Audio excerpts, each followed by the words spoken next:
Democrat officials are in hot water after calloused remarks about leverage. President Trump and Secretary of State Rubio reinforce U.S. policy on narcoterrorists. And another illegal immigrant who was given a commercial driver's license by California kills 3 and injures 3 more in a horrific semi-accident. I'm Tony Kinnett, host of the Daily Signal's Tony Kinnett Cast, syndicated nationally at 7 p.m. Eastern. It is Thursday, October 23rd, 2025. This is the Daily Signal's top news in 10.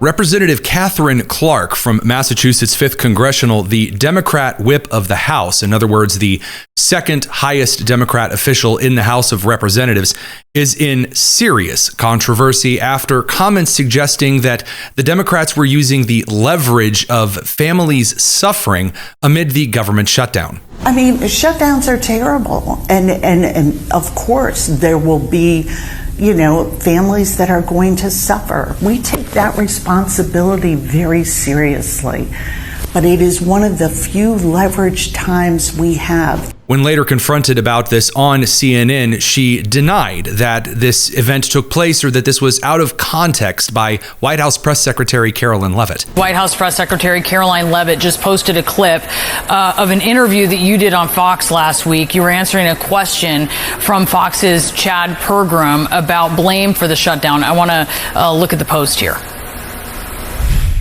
I mean, shutdowns are terrible.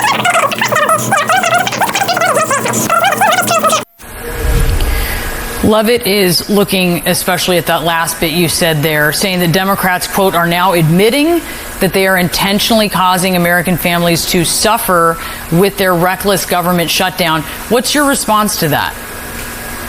Well, that is right out of her playbook of half-truths, taking things out of context, and not being straight with the American people. In the meantime, House Minority Leader Hakeem Jeffries is once again complaining about the President of the United States using his own and donors' money to build onto the east wing of the White House to build a presidential ballroom.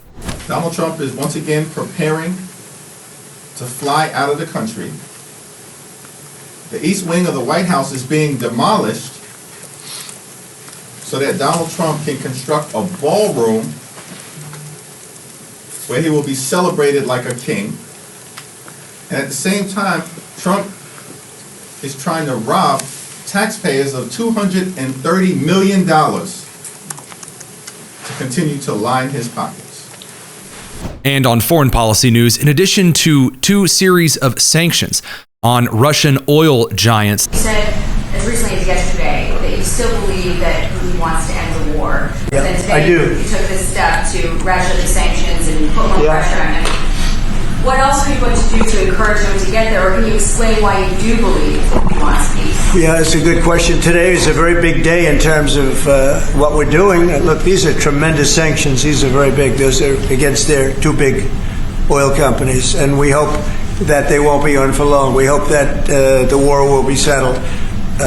We just answered having to do with the various forms of missiles and everything else that we're looking at, but we don't think that's going to be necessary. We would like to see them just take the line that has been formed over quite a long period of time and go and let's go home.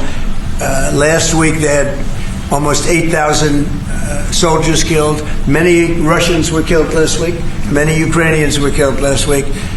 We think it's ridiculous and would like to have it end. Why do you think you want peace, though? Why do you still believe that? I think they want peace. I think they both want peace at this point. It's been, it's almost 4 years. You're going into 4 years. And if I were president, it never would have started. But yeah. The President of the United States also confirmed that his office would continue to order kinetic strikes via drone and U.S. naval craft on narco-terrorist vessels from Venezuela and other South American and Central American countries. This is a national security problem. They killed 300,000 people last year. These drugs coming in. They killed 300,000 Americans last year, and that gives you legal authority. We have a national security really, I will say this. When you look at the people we're dealing with, and we know them. We know the people coming in. We know the boats. We know everything else. We're allowed to do it. It's in international waters. If we don't do it, we're going to lose hundreds of thousands of people. Now, they'll be coming in by land a little bit more because they're not coming in by boat anymore. There are no boats in the water. There are no more boats. We know the boat almost immediately. You know, it's pretty unusual when you see somebody with a fishing rod and 5 engines on the back of the boat. You know, you don't need that to go fishing. Wait. And we will hit them very hard when they come in by land. And they haven't experienced that yet, but now we're totally prepared to do that. Here's Secretary of State and Acting National Security Advisor Marco Rubio reinforcing the president's policy. Yeah, well, I mean, the question is, bottom line, these are drug boats. If people want to stop seeing drug boats blow up, stop sending drugs to the United States. But does it matter if it's in the United States? Well, these are all in international waters. The boat. Do a strike in the United States, or if Northern? Well, that's a different matter. Now you're talking about a law enforcement matter. In this particular case, there are people traveling on international waters headed towards the United States with hostilities in mind, which includes flooding our country with dangerous, deadly drugs, and they're going to be stopped. And that's what's happening. And in the case last week, you saw there was a submarine. It was a submarine. It was a submersible. That's a drug boat all the way through. We know what these boats are. The president just said it. We tracked them from the very beginning. We know who's on them, who they are, where they're coming from, what they have on them. You know, if you're running drug boats, you're in grave danger. And a horrible car and semi accident yesterday occurred in California along the I-10 freeway when a semi driver plowed through several stopped vehicles, killing 3 and sending 3 more to the hospital. Exclusive dash cam video, which is now the subject of several law enforcement investigations. It shows the moment a red semi-truck plowed into a number of vehicles on the westbound 10 freeway in Ontario just after 1 p.m. yesterday. The CHP told the LA Times the driver of this big rig is a 21-year-old man who is now under arrest on suspicion of driving under the influence of drugs. A total of 4 semis were involved and also 4 passenger vehicles, one of them exploding in flames. 3 people were killed and 4 others were taken to local hospitals. This horrific crash happened just east of the 15 freeway and shut down all westbound lanes for more than 12 hours. Thousands of drivers were trapped in the gridlock just as the evening commute was getting underway. It's also near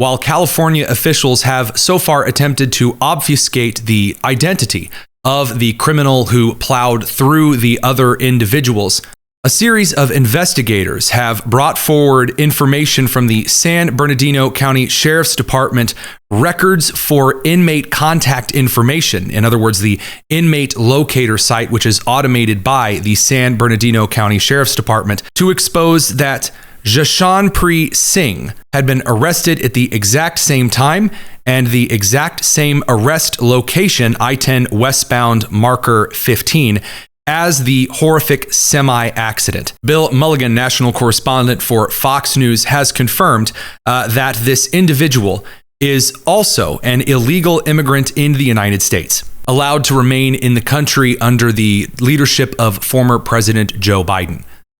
This now makes the second major car accident resulting in several deaths due to the carelessness of an illegal immigrant who was granted a commercial driver's license due to policies by Democrat Governor Gavin Newsom of California.